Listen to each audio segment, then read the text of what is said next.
Olá, avicultores esportivos, criadores e preservadores do Galo Moura. Eu sou Pedro Mendes e, assim como você, um avicultor esportivo, um criador, um preservador dessa raça de combatentes maravilhosa. Estou aqui com Luiz Alberto e Zé Carlos, no estado de Sergipe, né? Fazendo uma visitação a todos os amigos aqui sergipanos. Um abraço a Sergipe, tá? A gente entrou num assunto muito interessante aqui e a gente queria passar um pouco disso para vocês.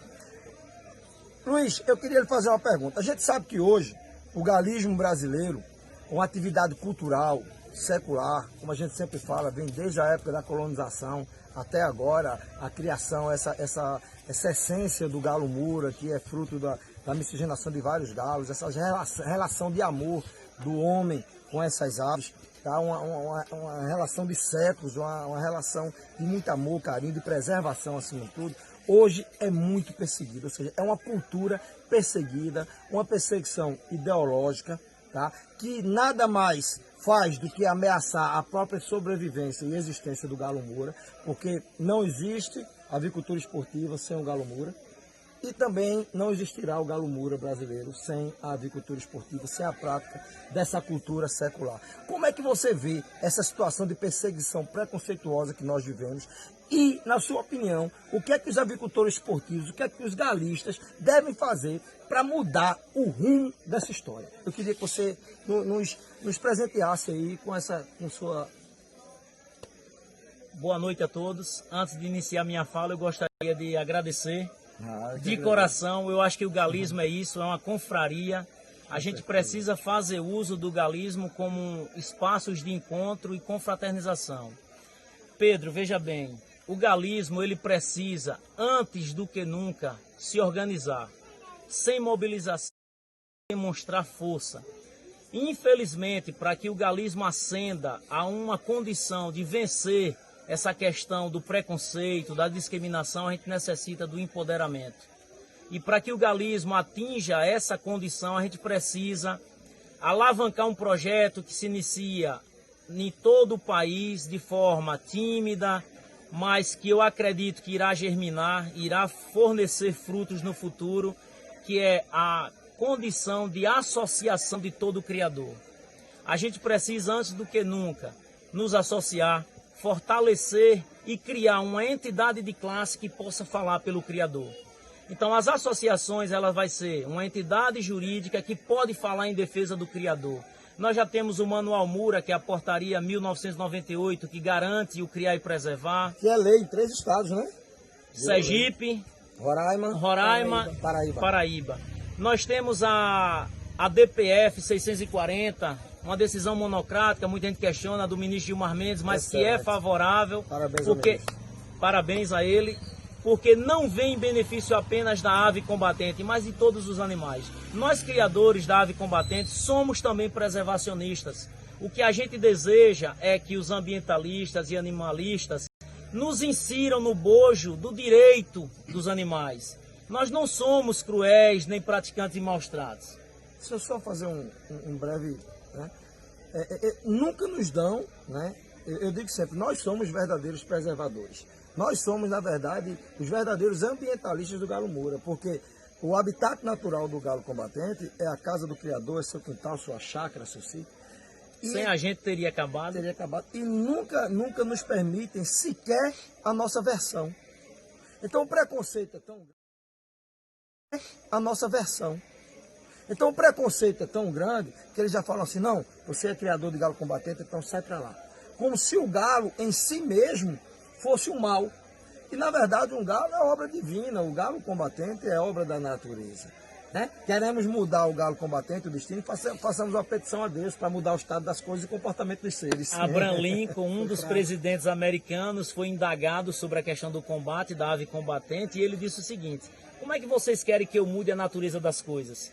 Porque se Deus os criou dessa forma, como é que eu, simples ser humano, mero mortal, vou alterar? Pessoal, eu quero agradecer aqui ao Gildo, do Paraná, que é um interlocutor com a gente, e eu sempre faço um clamor. Sempre que vocês encontrarem uma nota, uma notícia jornalística Um abraço para o meu amigo Ricardo Justino. Me Tá desculpe, eu não falta... sabia não, foi Guegueiro que me botou em xeque mate aí. Tá Então fazendo vejam, falta aqui, viu, Ricardo? Um grande abraço pra você. Eu perguntei logo, cadê Ricardo? Pô, não vem me dar um abraço não, se ele tá escondido e tal. então veja só, pessoal. O que é que eu conclamo aos aficionados, praticantes e preservacionistas? Sempre que vocês encontrarem alguém condenando a cultura do galismo, impõe ao mesmo o contraditório. Ainda que ele não queira ouvir, você impõe a sua fala. Recentemente houve uma nota jornalística de uma apreensão no espaço de eventos. E eu fui lá e fiz um depoimento, o Gildo fez outro, e a gente percebeu que tinha mais de 60 compartilhamentos e participações de galistas que estão se encorajando. Então vocês tenham certeza, o que nós estamos fazendo aqui, o Pedro Mendes com o canal dele, eu criei o meu aqui em Sergipe, o Zé Carlos, que é um criador, grande conhecedor aqui do estado, o que a gente quer é enaltecer a figura do galista e apresentar para essas pessoas que fingem não nos conhecer, conhecer a nossa cultura. Houve um evento, Pedro, na Universidade Federal de Sergipe, o 5º Congresso Brasileiro e o 2º na América Latina. E eu estava lá enquanto representante da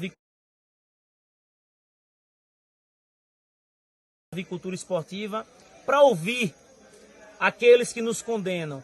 E você sentia no semblante de doutores de universidades, de representantes do Ministério Público de São Paulo que estavam como palestrantes, sentindo orgulho em demonstrar que nos impediu de exercer um direito que está na Constituição. Todo país que não preserva seu passado perde uma página na história. E o país que não tem história não existe. Então o artigo 215 ele nos assegura enquanto cultura. Nós somos criadores de um animal que está aqui desde o seu processo de colonização. Olhe, lembrem, Machado de Assis dizia que os espaços de eventos da Ave Combatente era o Jockey Clube do Pobre. No Rio de Janeiro do século XIX. No Nordeste é a vaquejada do pobre. Então vocês entendam, a avicultura esportiva, ela tem uma importância na Constituição. E eu me sinto muito seguro quando a gente lembra do parágrafo 1º do artigo 215. E o Constituinte foi muito feliz quando ele deixa lá bem claro toda e qualquer expressão cultural que faça parte do processo civilizatório. A antropologia, a sociologia demonstra de forma nítida, com vários relatos, de que a ave combatente faz parte do tecido social brasileiro. Machado de Assis no romance, a Raquel de Queiroz no 15, vamos dizer, vai mais. Gabriel Garcia Marques, um grande, um premiado na literatura, 100 anos de solidão. O grande Francisco Elia, um aficionado, um criador. Mas eu ainda vou além. João Bosco, em 76, publicou um LP. Galos de briga, a capa está lá, o pé de um galo com esporão. Então veja, é na história, é na antropologia, é na sociologia e é na Constituição. Zé Alberto, recentemente eu fiz um vídeo a respeito de um julgado do Tribunal de Justiça do Estado de Pernambuco, em 2004, que deu causa ganha ao Palácio do Galo, Centro Esportivo Galístico Palácio do Galo, que ficava ali em Olinda, né, na Avenida Presidente Kennedy. E em 2004,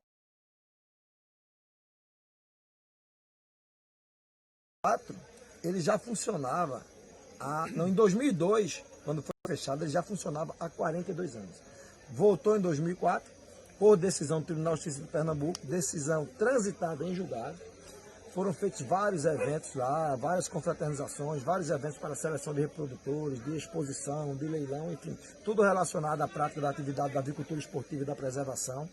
E, infelizmente, essa decisão foi superada pelo STF, por uma decisão do STF, que assim como julgou a vaquejada crueldade, julgou também o galo crueldade, que é uma coisa, um fato muito interessante, que falaremos sobre isso lá na frente, porque as atividades culturais e desportivas, né, que foram afetadas pela decisão do STF, essas atividades culturais e desportivas realizadas com animais que foram afetadas pela decisão do STF, foi sanada pela emenda constitucional número 96, né, que diz justamente isso.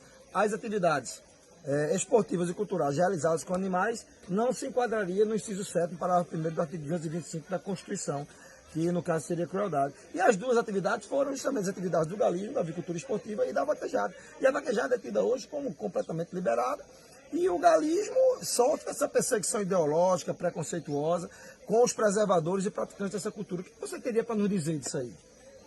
eu sempre repito essa frase de que é o seguinte, qual para mim, Luiz Alberto, um sergipano, nato, apaixonado pela ave combatente, qual o conceito de crueldade e maus tratos? Para mim, Pedro, crueldade e maus tratos é toda e qualquer ação que existe a imposição do homem sobre a vontade do animal.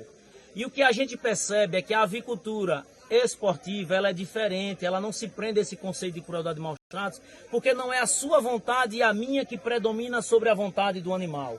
Está comprovado que prevalece. Está comprovado. A Universidade Federal da Paraíba, através do nosso amigo Anderson Batoré, publicou uma monografia do curso de zootecnia, comprovando através de um doutor do Departamento de Veterinária da Universidade Federal de Sergipe, que a capacidade belicosa da ave é um valor inato.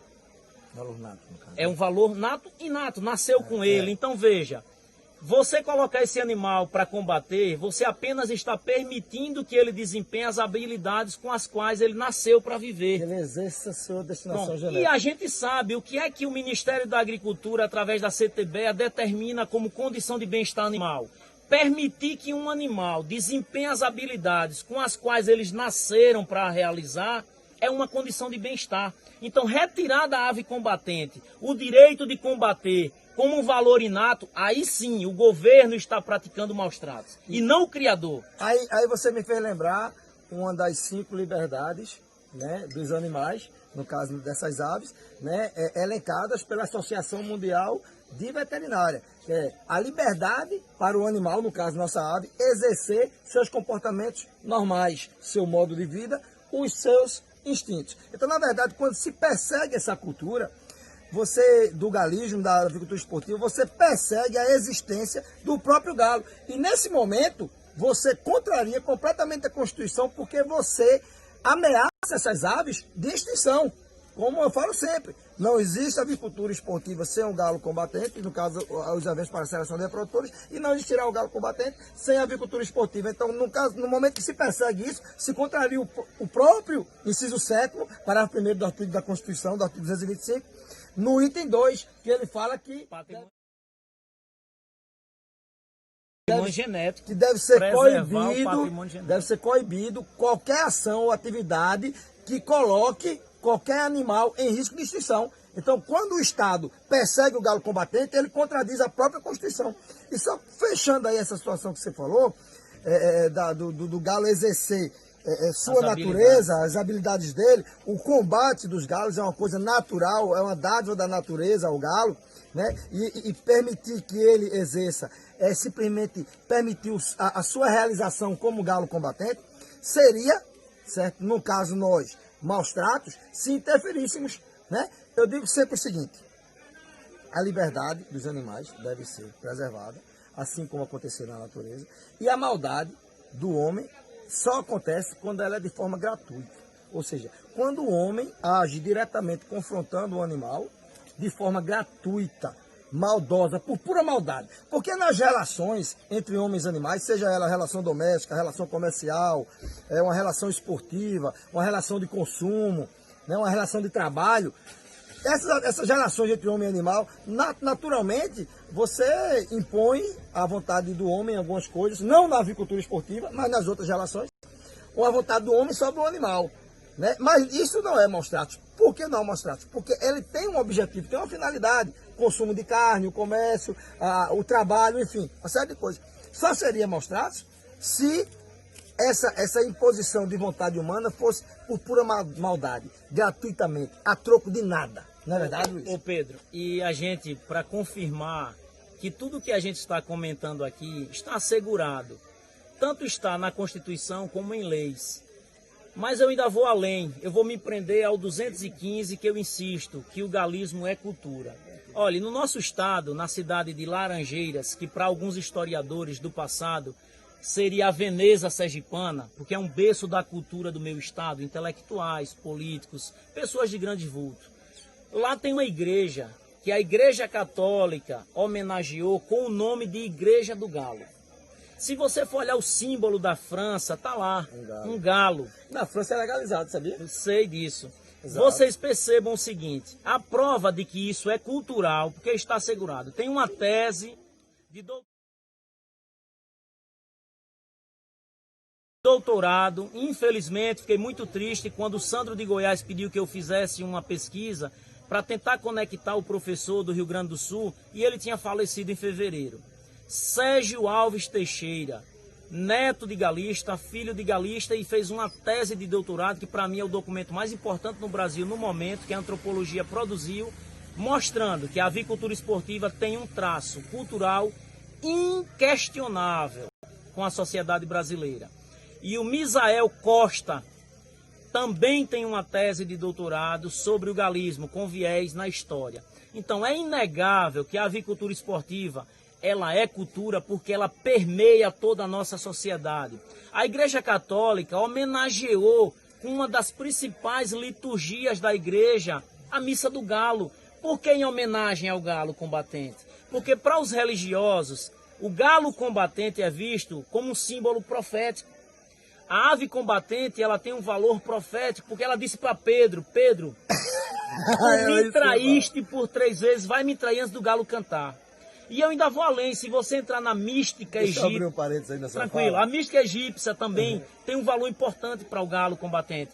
Fica à vontade, Pedro. Eu sou anfitrião, então a casa é sua. Recentemente nós fizemos um vídeo no Centro de Criação e Preservação, Espaço Cultural, tá? Que a gente disseminou. E nós mostramos assim várias réplicas de obra de arte no mundo todo relacionada ao galo combatente. Não ao galo mura, porque o galo mura é brasileiro. Ao galo combatente, de uma forma geral, são artes do mundo inteiro, tá? E uma exposição muito bonita, estava lá o painel com, sei lá, acho que 40 obras de arte, réplicas, né, expostas. E tinha um aqui, você me fez lembrar agora, que ela é exposta, a original é exposta no Museu do Louvre, em Paris, né? Que é São Pedro, com a chave do céu, representando a chave do céu no chão, e um galo cantando, ou seja, falando ao seu ouvido, né? E é nitidamente, pela formação fisiológica daquele galo que está na arte, é nitidamente um galo combatente. Então, fecha com isso aí que você falou. Então, isso é uma prova de que se a gente fizer uma investigação de forma aprofundada, se desvestir da vestimenta do preconceito, o galismo no Brasil é para ser regulamentado. Eu fiz um estudo sobre o novo constitucionalismo na América Latina e eu percebi que países como Europa, como o Equador, Bolívia, eles veem a sociedade de forma plural. Então o que eles fazem? Como é que um tribunal composto de 11 homens vai julgar uma questão indígena se naquele tribunal ninguém sabe nada sobre a cultura indígena? Por exemplo, o homossexual que nasce numa tribo indígena é sacrificado, porque para eles tem uma questão envolvendo os deuses. Se ficar nítido que a cultura galística não está sendo valorizada e reconhecida, por que não os ministros do Supremo ter a humildade de convocar um criador para dirimir eventuais dúvidas, para que em uma eventual querela a decisão possa ser justa, balizada em cima dos valores que estão assegurados na Constituição? Como o Pedro bem mencionou, no 215, artigo inciso 2º, é um patrimônio genético cultural que deve ser assegurado. E se nós, criadores, perdermos o que o galo nos transfere, que é essa vontade de insistir lutando, porque não sou eu que digo não, senhores, está na história. O general grego Temístocles, quando estava marchando para combater com os persas, ele encontrou 2 galos selvagens combatendo. E o que ele fez, Pedro?